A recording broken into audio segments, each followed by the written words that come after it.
아멘. 사도행전 22장 말씀을 가지고 잠깐 오늘 이 아침에 여러분과 은혜 나누기를 원합니다. 지금 사도행전 22장에서 사도 바울은 폭도들에게 둘러싸여 있습니다.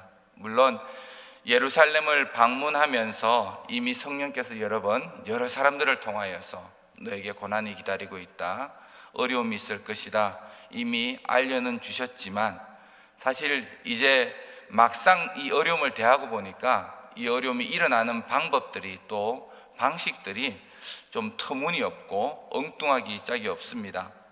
사도 바울은 예루살렘에서 교회 장로들과 그리고 사도였던 야고보를 먼저 만납니다. 그리고 그의 권고를 따라서 율법을 지키는 사람, 율법을 반대하지 않는 사람이라는 것을 유대인들에게 알려주기 원하였습니다. 그래서 준비되어진 결례를 행하고 있는 몇몇 유대인들의 비용을 대신 내고 본인도 그들과 함께 결례를 지키고 성전에 들어가서 이 결례가 유대인들의 관습대로 성경의 율법대로 잘 진행되었다라고 사람들에게 그것을 증명하며 성전에 머무는 상황이었습니다. 그런데 사도 바울이 성전에 들어가 있는 것을 본 유대인들이 갑자기 사람들을 충동하게 되어집니다. 왜냐하면 바울이 에베소 사람 드로비모라는 사람과 함께 예루살렘 시내를 거니는 것을 누군가 봤었거든요. 바울이 처음에 예루살렘에 왔을 때 예루살렘 시내를 다니면서 물건도 사야 됐을 거고 사람도 만났기 때문에 그와 함께 동행하였던 에베소 사람이 유대인들의 눈에는 비쳤던 거죠. 저 사람이 이방인을 데리고서 시내를 돌아다니고 있었는데, 그럼 지금 바울 옆에 있는, 사울 옆에 있는 저 사람들도 아마 이방들이겠다, 쉽게 오해가 되어진 거죠. 그러면 이렇게 생각이 되어지는 겁니다. 바울이 또 율법을 깨뜨리고 이방인들까지 데리고 성전에 들어갔구나, 성전을 더럽히고 있구나. 이제 사람들의 머릿속에 그렇게 바울의 행동이 각인이 된 겁니다. 몇몇 사람들이 이 이야기를 가지고 밖에 뛰어나와서 예루살렘 사람들에게 이야기하기 시작합니다. 바울이 또 율법을 어기고 성전에 이방인을 불러들여 성전을 더럽히고 있다. 이 말에 예루살렘 사람들이 다 분개하게 되어지는 거죠. 이게 과연 이렇게 큰 문제가 되어졌을까? 우리는 이렇게 생각하겠지만 그들에게는 그것이 굉장히 중요한 문제잖아요. 그래서 곧 예루살렘들이 모이기 시작하고 그 모여진 사람들은 군중이 되어지고 군중들이 화가 나니까 폭도가 되어집니다. 오늘 말씀 제목을 굳이 붙이자면 폭도들 앞에서라고 제목을 붙일 수 있을 텐데, 지금 예루살렘에 들어갔던 바울은 엉뚱하게 갑자기 폭도들을 맞이하게 되어진 것입니다. 그리고 그를 죽이려 하죠. 성전에서 끌어내고 그를 어떻게든 사람들 속에서 이제 돌 맞아 죽게 만들려고 하는 것이 지금 예루살렘에 있는 이 폭도들의 의도였습니다. 너무 시내가 시끄러워지니까 이제 군인들이 출동하게 되어집니다. 군인들이 와서 이 사도 바울을 억지로 이제 분리를 해냅니다. 폭도들 속에서. 그리고 그에게 물어보죠. 무슨 일이냐? 그래서 바울이 이렇게 말합니다. 저는 이곳 길리기아 다소 출신입니다. 나는 유대인입니다.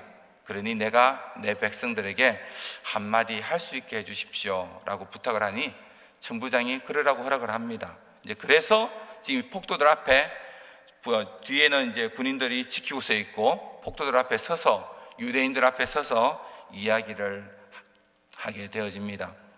어떻게 생각해 보면 굉장히 귀하게 얻은, 정말 엄청난 이렇게 위기 가운데서 귀하게 얻어낸, 변호할 수 있는 시간이지 않습니까?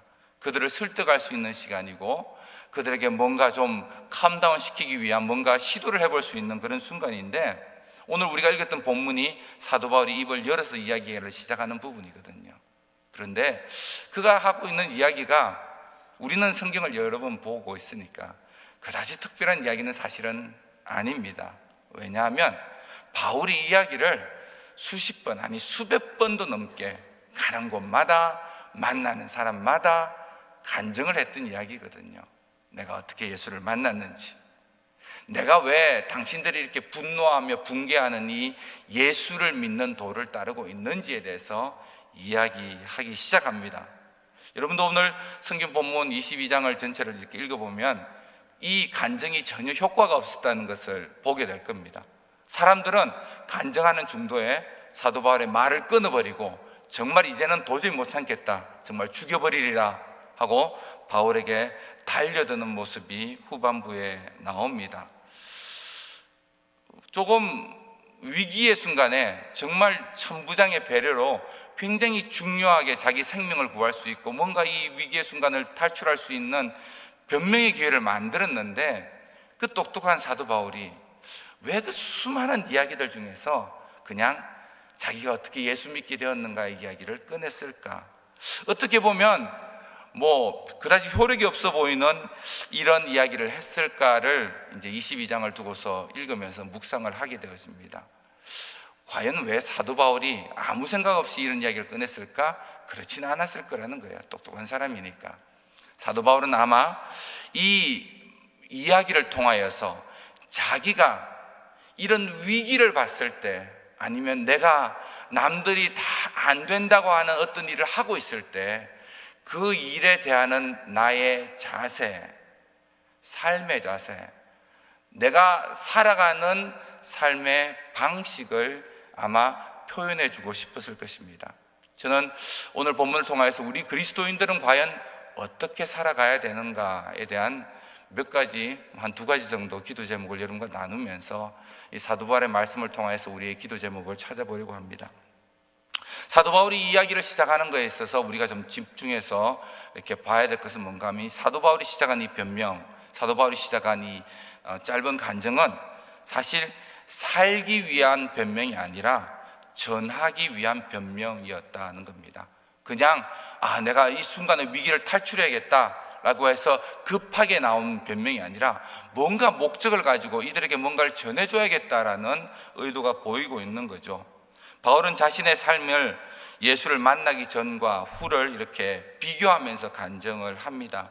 내가 어떤 집안에서 자라났고 어떤 교육을 받았고 유대교에서 주목하고 잘 나가던 사람이었는데 내가 어떻게 기적적으로 예수를 만나서 그의 복음을 전하는 사람이 되었는가. 이런 간증법은 사도 바울이 어디서나 자주 사용하던 간증법입니다. 그래서 사도 바울의 서신에도 종종 나오거든요. 디모데전서 1장 13절에도 이렇게 말하죠. 내가 전에는 비방자였었다, 박해자였고 폭행자였다. 그런데 긍휼을 입어서 내가 하나님을 믿게 되었다. 고린도전서 15장 9절에도 그런 이야기 합니다. 나는 사도라고 부르기엔 너무 부끄러운 사람이다. 왜냐하면 내가 전에 하나님의 교회를 핍박했었기 때문이다.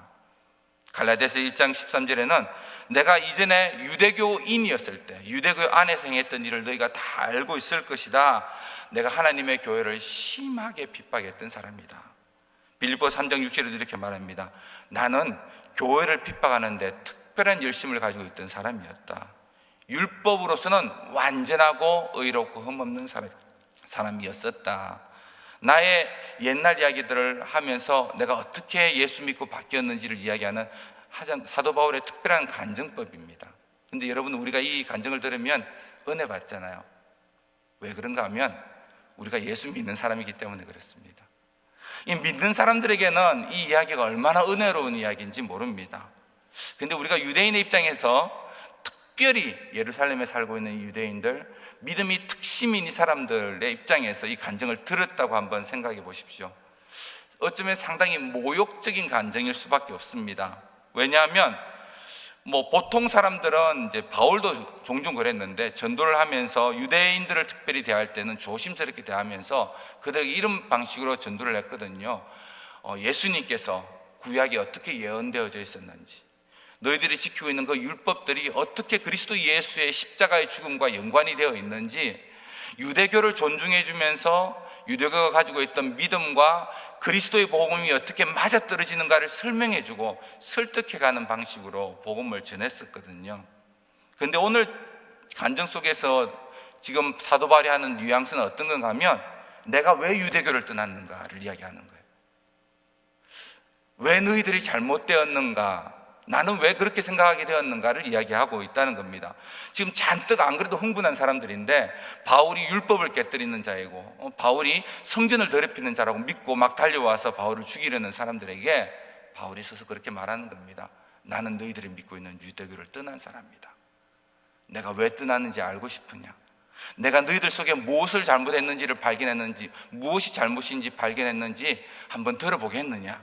이렇게 지금 이야기가 시작되고 있는 것처럼 들리거든요. 그러니까 유대교 사람들이 이것을 어떻게 가만히 듣고 있을 수 있겠습니까? 근데 왜 바울이 이런 선택을 했을까요? 1절에 분명히 그렇게 말합니다. 부형들아, 내가 지금 여러분 앞에서 변명하는 말을 들어라. 뭐 우리 식으로 따지면, 야, 너희들이 이렇게 달려드는데 내가 좀 한마디 좀 할게. 난 너무 억울하다. 이제 이런 이야기를 하고 있는 거죠. 그런데 이 변명이라는 것이 지금 사도 바울은 마음속에 내가 이 순간을 넘겨서 살아남아야겠다라는 변명이 아니라는 겁니다. 내가 지금 너희들에게 뭔가를 해주고 싶은 말이 있다. 그래서 이 이야기를 꺼낸다. 이렇게 이야기하고 있는 거죠. 삶의 방식이 누구나 있습니다. 어떤 사건을 딱 맞닥뜨리면 우리는 몸에 익은 방식으로 반응을 하게 되어집니다. 지금 이 위기 속에 사도 바울은 항상 그가 가지고 있던 생각대로 행동하는 거죠. 바울은 무엇을 선택하고 있는가 하면 그리스도인의 삶이라는 것은 살아가기 위한 선택을 하는 삶이 아니라 전하기 위한 선택을 하며 살아가는 삶이다. 어떤 사건이 일어나잖아요. 어떤 우리가 오늘 살면서도 뭔가 일이 일어날 거 아니에요. 갑자기 뭐 몸이 아프다, 또는 뭐 누군가 이야기를 들었다. 어떤 사건이 일어나는데 사건보다 더 중요한 게 뭔가 하면 이 사건을 어떻게 해석하느냐입니다. 누군가가 아팠어요. 내가 그것을 어떤 시각으로 바라볼 것인가가 더 중요한 거예요. 아픈 거는 그냥 아픈 거예요. 이미 일은 일어난 겁니다. 뭐 우리 가정 가운데 어려운 일이 생겼습니다. 아니면 좋은 일이 생겼습니다. 그건 일어난 거예요. 자, 그러면 이걸 어떻게 해석할 것인가? 이제 사도 바울이 우리에게 가르쳐 주고 있는 거죠. 특히 기독교인은 특히 위기 같은 것들, 어려움 같은 것들을 보는 시선은 분명히 믿지 않는 사람들과 달라야 합니다. 내 삶 속에 일어나는 사건을 그냥 이런 일이 일어났구나, 사건을 보는 게 아니라, 벌어진 일을 보는 게 아니라 이 사건을 허락하신 하나님이 내 눈에 보여야 합니다. 뭔가 내가 원치 않는 사건, 당황스러운 사건이잖아요. 나는 열심히 유대인들을 설득하고 유대인들의 어떤 요구를 맞춰주기 위해서 그다지 원하지 않던 결례까지 행하고 내 돈을 들여서 남들의 결례 비용까지 다 치러줬는데 이 사람들이 도리어 나를 오해하고 내게 달리던 이 억울한 상황이 벌어졌단 말입니다. 벌어졌는데 사도 바울은 지금 이 억울한 상황을 보는 게 아니라 이 억울한 상황을 허락하신 하나님, 그 하나님은 지금 이 억울한 상황 속에서 어디 계신지를 지켜보고 있다는 겁니다. 지금 자신을 해치기 위해서 달려들고 있는 이 수많은 폭도들이잖아요. 폭도들을 지금 사도 바울은 어떻게 바라보는가 하면 청중으로 바라보고 있습니다. 나를 해치려고 달려드는 이 수많은 사건들을 나를 해하려는 사건으로 보는 게 아니라 하나님의 복음이 전해져야 될 대상과 기회로 보고 있다는 겁니다. 이게 똑같은 상황 속에서도 믿는 사람과 믿지 않는 사람이 다를 수 있는, 달라야 하는 사도 바울이 우리에게 전하는 그리스도인의 삶의 방식입니다. 여러분, 우리는 그렇게 살아야 합니다. 뭐 남들처럼 우리도 살아요, 그죠? 열심히 일해야 되고, 남들이 아플 때 우리도 아픕니다. 남들이 겪는 성공과 실패 우리도 겪습니다. 눈물 흘릴 때도 있고 웃을 때도 있습니다. 하지만 그렇게 살아가는 것은 그냥 사람으로 살아가는 것이지만 예수 믿는 이제 그리스도인이 되어진 우리들이 살아가는 삶의 방식은 여기서 하나님은 뭘 하고 계실까? 여기에서 하나님은 나에게 뭘 기대하고 계실까? 그 하나님을 바라보고, 그러면 하나님이 내게 베풀어 주신 거잖아요. 그것이 좋은 일이든 나쁜 일이든, 그러면 여기서 내가 어떻게 하나님을 나타내야 하는가를 고민할 수 있어야 한다는 거죠. 우리는 사건을 바라보는 사람들이 아닙니다. 우리는 위기만 바라보는 사람들이 아닙니다. 사건 속에서 하나님을 바라보고 위기를 기회로 만드는 사람들이고, 사도 바울처럼 폭도가 되어서 나에게 달려오는 이 세상을 향하여 도리어 복음을 선포하고 복음의 청중으로 만들어버리는 그런 믿음을 가지고 있는 사람들입니다. 세상은 우리에게 세상에 맞춰 살기를 강요하죠. 하지만 예수님은 세상의 빛이 되기를 강조하셨습니다. 세상은 자기가 원하는 길로 우리가 따라오기를 바라지만 우리는 그 길 속에서 하나님이 내게 주신 빛을 보며 살아가는 사람들입니다. 여러분, 오늘 이 아침에 기도하실 때 그렇게 기도하십시오. 하나님, 내가 그냥 살기 위해서 이 삶을 살아가는 사람이 아니라 하나님, 이 가운데서 내가 무엇을 전할 수 있을지, 내가 뭘 할 수 있을지 고민하는 그런 하나님의 자녀 되게 해주십시오. 그 기도의 제목이 여러분과 저에게 주어지기를 원합니다. 두 번째, 사도 바울이 우리에게 전해주고 있는 이야기는 그가 살아가고 있는 삶이 뭔가를 이루려고 살아온 삶이 아니라는 거예요. 그냥 뭔가를 보려고 살아가는 삶이라는 겁니다. 이게 무슨 말인가 하면 소동이 좀 심해졌습니다. 막 갑자기 사람들이 더 격분하고 더 분노하니까 천부장이 깜짝 놀라서 사도 바울을 이제 그 사람들에게서 분리시켜가지고 군 부대 안으로, 영내 안으로 끌고 들어갑니다. 그리고 이제 도대체 이 소동이 어디서 오는지 알고 싶어서 로마 그 사도 바울을 신문하라. 근데 채찍질해서 신문하라. 그렇게 명령을 하죠. 근데 채찍질하려 하니까 사도 바울이 갑자기 그렇게 말하는 게, 조금 전에는 나는 유대인이니까 이 사람들에게 이야기하고 싶다라고 말했던 사람이 갑자기 나 로마 시민이야 라고 이야기를 한 겁니다. 나 로마 시민이기 때문에 채찍질하고 이런 거 하면 안 돼, 이렇게 말을 해버린 거죠. 나는 정당한 절차를 거쳐서 정당하게 재판받고 싶다. 여러분, 매맞기 싫어서 그랬을까요? 뭐 그런 마음이 없지는 않았을 거지만은 사실은 그게 뭐 이 사도 바울의 주된 마음은 아니었을 겁니다. 이제 뭐 풀려나고 싶어서 그랬을까요? 아마 그러지도 않았을 겁니다. 왜냐하면 사도 바울은 자기가 예루살렘에 오면서부터 어려움이 있을 것을 알고 왔고, 또 이 폭도들에 둘러싸여서 이 로마 천부장에게 말을 하기를 내가 로마 사람이다 라고 이야기하는 순간 무슨 일이 일어날지를 대충 짐작하고 있습니다. 로마 사람들은 유대인들이 재판 못 하거든요. 그러면 어떻게든 나를 로마인들이 있는 곳 아니면 로마로 나를 이송해 갈 것이다 라는 것을 충분히 생각할 수 있는 사람이었습니다. 사도행전 19장 21절에 사도 바울은 이렇게 말을 하죠. 자기가 선교를 이렇게 마치면서 이렇게 말합니다. 이 일이 있은 후에 바울이 마게도냐 아가야에 거쳐 예루살렘에 가기로 작정하여 이르되 내가 거기 갔다 후에는 로마도 보아야 하리라. 사도행전 19장에 이미 바울은 로마를 꿈꾸고 있다는 것을 우리에게 숨기지 않고 이야기를 해주고 있습니다. 그러면 바울이 이게 철저하게 계획을 해가지고 이렇게 하면은 사람들이 분노할 것이고, 이렇게 하면은 천부장이 나를 보호할 것이고, 내가 로마 시민이다 말을 하면 천부장이 나를 데리고 로마로 갈 것이다, 이런 철저한 계획을 세웠을까요? 그렇지 않죠. 오늘 본문의 사건은 갑자기 일어난 사건입니다. 사도 바울이 전혀 생각하지 못한 사건입니다. 사도 바울은 분명히 예루살렘에 가기를 원했고 또 여기서 무슨 일이 날지도 알았지만은 정확하게 어떤 일이 날지는 몰랐던 거죠. 자기가 로마로 가고 싶은 것은 간절한 소망이지만 어떤 방식으로 로마를 갈 거라는 것은 정확하게 계획 세우지는 않았습니다. 하지만 아마 대충 이런 생각을 했을 거예요. 아마 예루살렘에 가서 이제 우리가 모아온 돈 전달하고 많은 사람들 만나서 격려를 받고 나를 따르고 있는 이 이방인들과 함께 당당하게 배를 타고 로마로 가서 로마에서도 예전처럼 다른 도시에 들어갔던 것처럼 복음 전하고, 아마 이게 사도 바울의 머릿속에 있던 생각일 거예요. 단순한 생각, 아무 일이 일어나지 않는다면 그렇게 되었겠죠. 원래 계획은 그랬을 겁니다. 그런데 지금 상황이 내 계획과 다르게 뭐가 벌어지고 있거든요.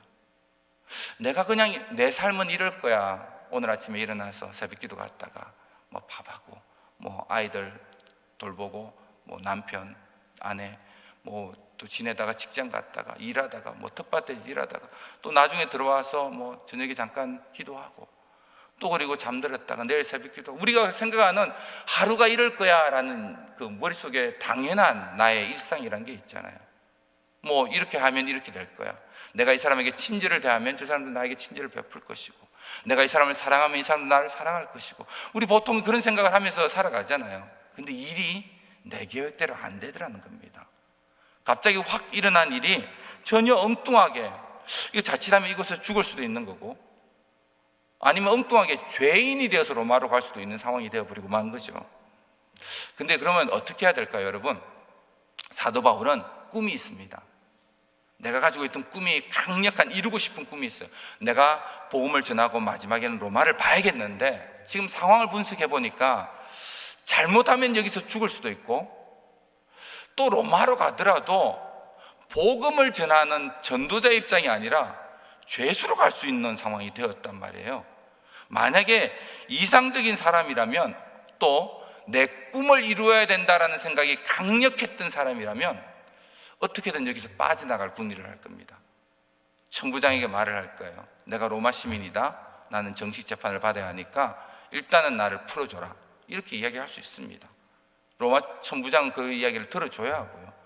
그냥 이렇게 막 로마 시민을 재판도시 막 홀드할 수 없거든요.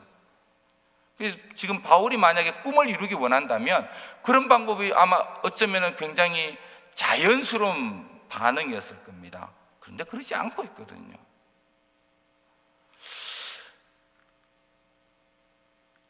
그리스도인의 삶은요, 내 꿈을 이루려는 것이 아닙니다. 하나님이 나에게 무슨 일을 하고 있는지를 보려는 사람들입니다. 그게 그리스도인입니다. 내게 꿈을 주신 분이 하나님이라면, 하나님은 우리에게 소망을 두고 행하시는 분이시잖아요. 내게 꿈을 주신 분이 하나님이시라면 그 하나님의 꿈이 어떻게 이루어지는지를 보고 싶어서 끝까지 달려가는 사람들입니다. 내 손에 뭔가를 쥐고 싶어서 뛰어가는 사람이 아니라 내 눈에 하나님이 일하시는 것을 보고 싶어서, 그리고 그 끝을 보고 싶어서. 내가 수십 년 전에 예수 믿게 만드셨는데 그 극적인 사건 때문에 내가 이렇게 하나님 붙들고 살게 되었는데, 하나님 내 인생의 끝이 과연 하나님은 어떤 모습으로 계획하셨는지 그게 보고 싶어서 달려가는 거거든요. 일을 성취하시는 분, 일을 이루시는 분은 분명히 하나님입니다.